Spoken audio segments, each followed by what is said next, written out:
بسم اللہ الرحمن الرحیم نحمده ونصلی علی رسولہ الکریم اما بعد فاعوذ باللہ من الشیطان الرجیم بسم اللہ الرحمن الرحیم۔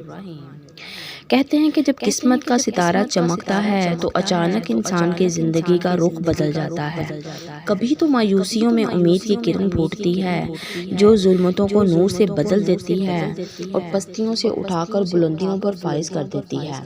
نہ صرف بلندیوں تک پہنچاتی ہے بلکہ اسے رش کے کمر بنا دیتی ہے، اور جب بدبختیوں میں سعادت مندیوں کا سورج طلوع ہوتا ہے تو اس کی کرنوں سے کفر کے اندھیرے چھٹ جاتے ہیں، جس سے اس کا دل بھی نور کا کعبہ بن جاتا ہے۔ پھر اس نور سے ظاہر و باطن جگمگا اٹھتا ہے۔ یہی معاملہ، بالکل یہی معاملہ ایک یہودی نوجوان کے ساتھ پیش آیا، جس کی نظر اٹھی چہرہ مصطفیٰ صلی اللہ علیہ وآلہ وسلم پر پڑی۔ جب بددعا کے چہرہ انور پر نظر پڑی تو یہ تصویر دل کے آئینے میں اتر گئی، جس سے دل کی دنیا بدل گئی۔ ان کی محبت سے دل سرشار تھا۔ ہر وقت محبوب دو عالم صلی اللہ علیہ وآلہ وسلم کو دیکھنے کی تمنا تھی۔ گھر میں ہیں تب بھی اور اگر باہر ہیں تب بھی صرف ایک ہی سوچوں کا مرکز تھا کہ کب دوبارہ اس چہرہ انور کی زیارت ہوگی، مگر والدین کے خوف کی وجہ سے اس نے اپنے دل کی کیفیت کو کسی پر ظاہر نہ ہونے دیا، بلکہ اپنے سینے میں چھپائے رکھا۔ تن من کو عشق رسول صلی اللہ علیہ وآلہ وسلم نے سلگاتا رہا۔ اب اسے دیدار مصطفیٰ علیہ السلام کے بغیر دل کو سکون نہیں ملتا تھا۔ اپنے دل کی پیاس بجھانے کے لیے کبھی مسجد نبوی شریف کے دروازے پر کھڑے ہو کر چوری چوری دیکھ لیا کرتا، یا کبھی بکریاں چرانے نکلا تو دربار پر نظر دُرا کر آنکھوں کو ٹھنڈا کر لیا۔ دن گزرنے لگے اور دل کے اندر عشق رسول صلی اللہ علیہ وآلہ وسلم کی چنگاری سلگتی رہی۔ محبت کی وجہ سے آنکھوں کی تپش اڑ گئی، چہرے کا رنگ پیلا پڑ گیا۔ عشق کا رنگ بھی عجیب ہی ہوتا ہے، جب چڑھتا ہے تو سب رنگ اتار دیتا ہے، اس کی لذت باقی لذتوں کو ختم کر دیتی ہے، جس کو عارف کھڑی شریف میں میاں محمد بخش رحمت اللہ علیہ اپنے انداز میں یوں بیان فرماتے ہیں: جنہاں دلاں وچ عشق سمایا، رونا کم اونادا، ملدے روندے وچھڑے روندے ٹردے راواں۔ جب عاشق صادق کے دل میں اپنے محبوب علیہ السلام کے اس قدر جلوے بس گئے جن کو ضبط کرنا مشکل ہو گیا تو بستر علالت کو بچھونا بنا لیا۔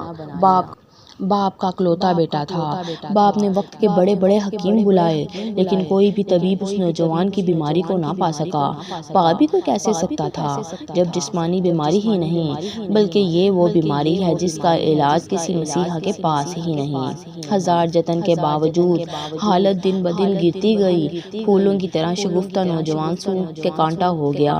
مامتا کی ماری ہوئی ماں بالائیں پکڑ کے روتی رہتی، باپ پاگلوں کی طرح سر پٹکتا، خاندان کے افراد افسردہ، لیکن بیمار کے حال کو کوئی بھی نہ سمجھ پایا۔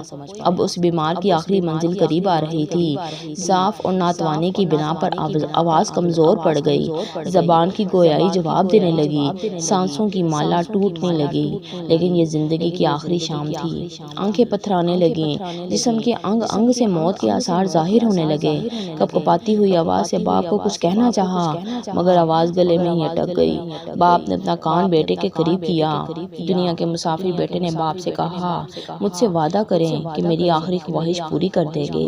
باپ نے چہرے کی بلائی لیتے ہوئے کہا: بیٹا، اس میں وعدہ لینے کی کیا ضرورت ہے؟ میرے بیٹے، تمہاری آخری خواہش کی تکمیل کے لیے میں اپنا قیمتی سرمایہ بھی لٹانے کے لیے تیار ہوں۔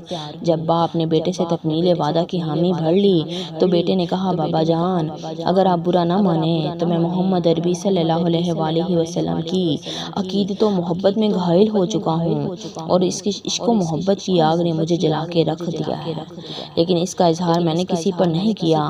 جب سے میں بستر علالت پر ہوں ان کی دید نہیں کر سکا۔ اب میرے دل کی آخری تمنا یہی ہے کہ آپ جا کر انہیں مطلع کر دیں کہ آپ صلی اللہ علیہ وآلہ وسلم کا ایک عاشق دنیا سے جا رہا ہے، اس کی زندگی کا چراغ گل ہونے والا ہے، اور اس کے دل کی حسرت ہے کہ مرتے وقت آپ علیہ السلام مجھے اپنا رخ زیبا زیارت سے نواز دیں۔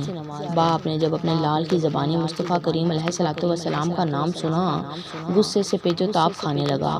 آخر کار اکلوتا بیٹا تھا اور وعدہ بھی کر چکا تھا کہ میں اپنے لال کی آخری خواہش پوری کروں گا۔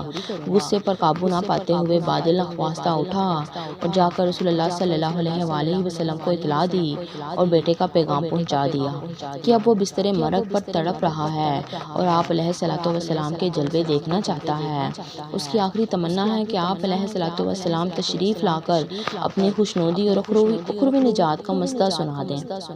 یہ سنتے ہی رحمت دو عالم صلی اللہ علیہ وآلہ وسلم نے اپنے صحابہ کرام کو ساتھ لیا اور اس خوش نصیب نوجوان کو انعامات خداوندی کا مسئلہ سنانے چل پڑے۔ انتظار کرتے کرتے بیمار محبت کی آنکھیں بند ہو گئی تھیں۔ باپ نے سرہانے کھڑے ہو کر آواز دی، میرے لال آنکھیں کھولو، تمہارے محبوب مرکز عقیدت آ گئے ہیں اور آپ کے سرہانے کھڑے ہو گئے ہیں۔ جب اس بیمار محبت نے یہ آواز سنی تو اس آواز پر جاتی ہوئی روح لوٹ آئی۔ آنکھیں کھولیں تو سامنے والضحیٰ کا چہرہ چمک رہا تھا۔ نحیف و کمزور آواز میں اپنی تمنا کا اظہار کیا، سرکار میرے آقا حضور علیہ الصلوۃ والسلام، آپ کی محبت کا چراغ دل میں لیے جا رہا ہوں۔ زندگی میں کوئی سجدہ بھی نہیں کیا، میں نجات کی امید رکھوں؟ آقا دو جہاں رحمت عالمین والی بے کساں صلی اللہ علیہ وآلہ وسلم نے تسلی دیتے ہوئے ارشاد فرمایا، کلمہ توحید پڑھ کر مسلمان ہو جاؤ، تمہاری نجات کا ضامن میں ہوں۔ نوجوان نے ہچکیاں لیتے ہوئے عرض کی، میرے آقا علیہ السلام، میں قبر کی منزل سے لے کر دخول جنت تک آپ کی ضمانت اسلام قبول کرتا ہوں۔ کلمہ پڑھا اور سرکار علیہ الصلوۃ والسلام کے قدموں پر لوٹتے ہوئے جان مالک حقیقی کے سپرد کر دی، ہمیشہ کے لیے آنکھیں بند کر لیں۔ نوجوان کے باپ نے کہا، حضور اب یہ میت اسلام کی امانت ہے، اب یہ جنازہ میرے گھر سے نہیں بلکہ آپ کے در نعمت سے اٹھے گا، لہٰذا تجہیز و تکفین کی ساری ذمہ داری آپ ہی کی ہے۔ جب جنازہ تیار ہوا تو اس عاشق صادق کے جنازے میں شرکت کے لیے لوگ قرب و بعد سے جمع ہوئے تھے۔ آخری دیدار کے لیے چہرے سے جب کفن ہٹایا گیا، دیکھنے والوں نے دیکھا کہ چہرے سے نور کی کرن پھوٹ رہی ہے اور ہونٹوں پر تبسم رقصاں ہیں، دونوں ہاتھوں میں کونین کی نعمتیں سمیٹتے ہوئے کامیابی کا علم لہراتے ہوئے جا رہا ہے۔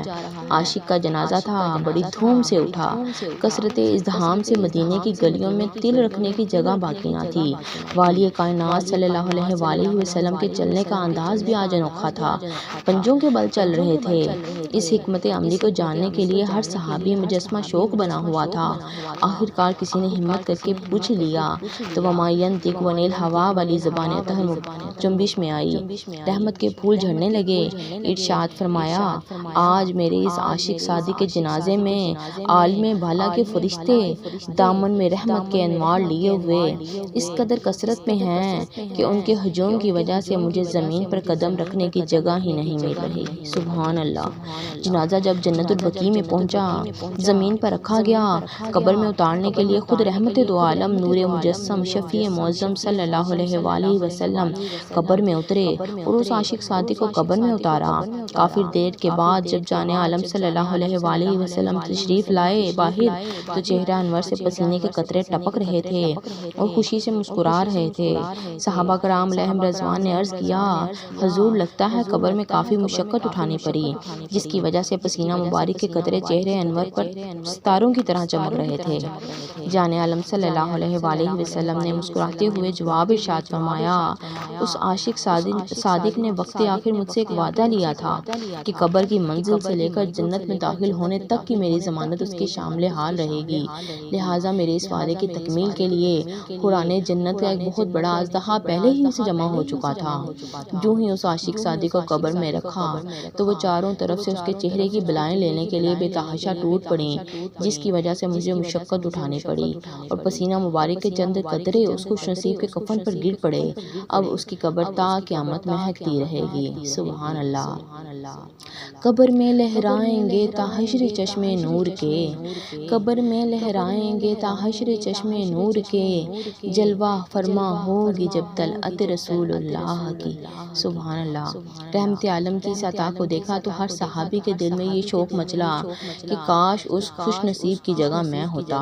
سچ کہا ہے عاشقان طریقت نے کہ عشق و محبت کی ایک جنون انگیز ادا ہزار برس کی بے ریا عبادتوں اور وظائف سے افضل و اعلیٰ ہے۔ بڑے بڑے مغروروں کا سر نیچا ہو جاتا ہے۔ یہی وہ سکہ رائج الوقت ہے جس میں آج تک کہیں بھی کھوٹ نہیں نکلا، اور یہ بات طے شدہ ہے کہ جذبِ عشق کا ایک یہی جھونکا عالم اسفل میں بسنے والوں کو عرش کی بلندیوں تک پہنچا دیتا ہے، اور وہ محبت ہی کا کرشمہ تھا جس نے کیسر و کسریٰ کے ایوانوں پر اپنی شوکتوں کے پرچم اڑوائے، زمین کی بڑی سی بڑی طاقتوں کو اپنے قدموں میں روند ڈالا، بڑے بڑے مغروروں کا سر نیچا کر دیا، اور دنیا کے کونے کونے میں اسلام کی عظمتوں کے علم لہرائے۔ دنیا کی بڑی سے بڑی طاقت بھی اس کے آگے سر خم رہی۔ وہ محبت ہی کا نشہ ہے، جب چھا جاتا ہے تو سب رنگینیوں سے بے نیاز کر دیتا ہے۔ کاش کہ اللہ تعالیٰ آج کے مسلمان کو بھی اس کھوئی ہوئی دولت سے نواز دے۔ اللہ پاک سب کو اپنے حفظ ایمان میں رکھے اور عاشق رسول بننے کی توفیق عطا فرمائے۔ وما علینا الا البلاغ المبین۔